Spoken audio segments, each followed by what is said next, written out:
नमस्कार। आप देख रहे हैं मिथिला दस्तक। मिथिला दस्तक के माध्यम से आपको बता दें कि बिहार सरकार ने एक महत्वपूर्ण निर्णय लिया है। जी हां, 4 से खुलेंगे स्कूल, कॉलेज और कोचिंग संस्थान। जी हां, जहां तक आपको जानकारी होगा कि कोविड-19 को लेकर के पिछले 10 महीनों से लगातार स्कूल, कॉलेज और कोचिंग संस्थान बंद कर दी गई थी। कोविड-19 के प्रकोप के बाद पिछले 10 महीनों से बंद पड़े स्कूल, कॉलेज और कोचिंग संस्थान 4 जनवरी से खुल जाएंगे। राज्य सरकार ने चरणवार स्कूल, कॉलेज और कोचिंग संस्थान खोलने का फैसला किया है। शुरुआती दौर में स्कूलों में उच्च कक्षाएं शुरू की जाएगी। कॉलेजों के अंतिम वर्ष की कक्षाएं शुरू होगी। समीक्षा के बाद 18 जनवरी से स्कूल और कॉलेजों की शेष कक्षाएं भी शुरू कर दी जाएगी। जैसा कि आपको बता दें कि शुक्रवार को मुख्य सचिव दीपक कुमार की अध्यक्षता में राज्य आपदा प्रबंधन समूह की बैठक में कुछ शर्तों के साथ स्कूल, कॉलेज और कोचिंग संस्थान खोलने का फैसला लिया गया है।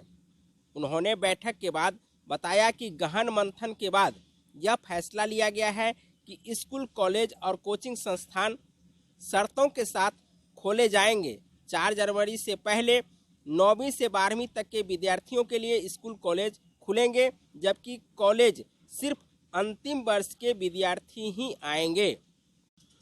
आपदा प्रबंधन समूह में निम्नलिखित रूप से मुख्य फैसले लिए गए। 4 जनवरी को कक्षा 9 से 12 तक खोले जाएंगे। प्रदेश के सभी स्कूल। 18 जनवरी से स्कूल, कॉलेज की शेष कक्षाएं में शुरू होगी पढ़ाई।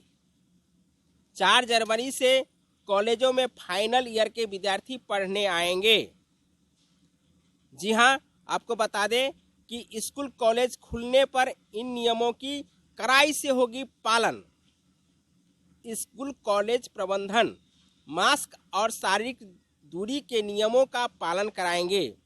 बच्चों और विद्यार्थियों के लिए अनिवार्य रूप से मास्क पहनना होगा। स्कूल, कॉलेज रोटेशन में चलेंगे। आधे बच्चे एक दिन आएंगे, आधे बच्चे दूसरे दिन। 10 महीने बाद गुलजार होंगे शिक्षण संस्थान। प्रत्येक कोचिंग संस्थान को डीएम से लेनी होगी अनुमति।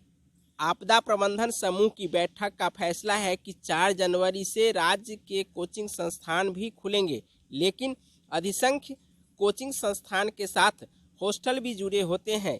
इस वजह से कोचिंग संस्थानों को पहले कोविड-19 के नियमों के आलोक में संस्थान शुरू करने की कार्य योजना बनानी होगी। इस कार्य योजना में कोरोना से बचाव के लिए उठाए जाने वाले कदमों की जानकारी देनी होगी। कोचिंग संस्थानों की इस कार्य योजना को जिलाधिकारी के यहाँ से मंजूर कराना होगा। जिलाधिकारी की अनुमति के बाद ही कोचिंग संस्थान और उनके हॉस्टल शुरू होंगे। गाइडलाइन का पालन करना होगा। सभी कोचिंग संस्थानों के लिए अनिवार्य होगा। बच्चों और शिक्षकों को निःशुल्क मिलेंगे 2-2 मास्क। हर सप्ताह होगी समीक्षा। सरकार ने स्कूल और कॉलेज प्रबंधन के आग्रह पर संस्थान खोलने की अनुमति तो दे दी है, लेकिन पूरी व्यवस्था पर कड़ी निगाह रहेगी।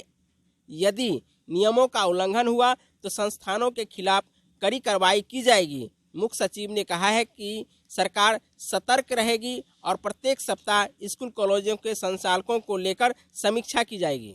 बहुत बहुत धन्यवाद। हमारे इस वीडियो को आप अंत तक देखे हैं, इसके लिए मिथिला दस्तक की ओर से आप तमाम पाठकों को, दर्शकों को, श्रोताओं को धन्यवाद।